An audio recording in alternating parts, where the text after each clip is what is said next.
धन्यवाद जो हामीलाई माया गरेर आउनुभयो र कार्यक्रमका सभापति प्रमुख अतिथि विशिष्ट अतिथि सबैजनालाई।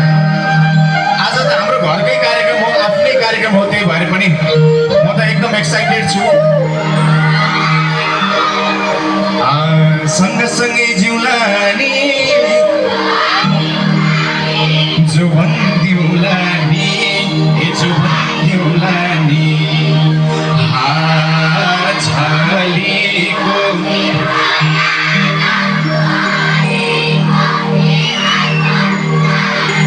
लायो क्यारे मोहनी क्यारम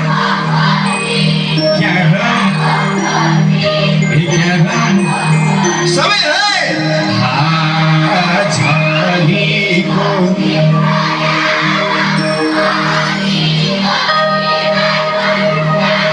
हजुरहरूले गर्दा हजुरहरूले आमाले बाबाले गरेर हामी जान्ने भएको हो। म जन्मेको बेलाकोटमा हो, जुन अहिले गलेक नगरपालिका पनि पर्छ।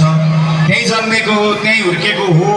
पढ्न अलिकति उतापट्टि पुगेँ नवलप्रासीतिर, तर माया आफ्नै जन्म माटोको लाग्दो रहेछ। जहिले आउँदा पनि हजुरहरूको आशीर्वाद दिन पाए हुन्थ्यो। यहाँ जान पाएपछि त मलाई खुबै खुसी लाग्छ। कहाँ जान पाउँदा अर्जुन तँलाई खुसी लाग्छ भन्दा स्याङ्जा जाँदा मलाई खुबै खुसी लाग्छ भन्छु। जहाँ जाँदा पनि स्याङ्जाको छोरो हो नि भन्दै हिँड्छु।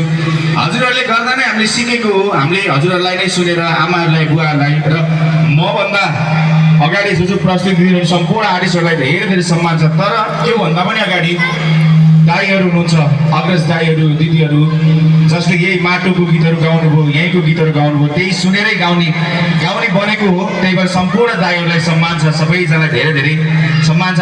एकचोटि छोराले गाउँदाखेरिमा खोइ त परिवारहरूको ताली छैन, त्यसै होइन नि, ताली त त्यसरी बजाउने होइन, तालमा बजाउने। झलीको तिम्रो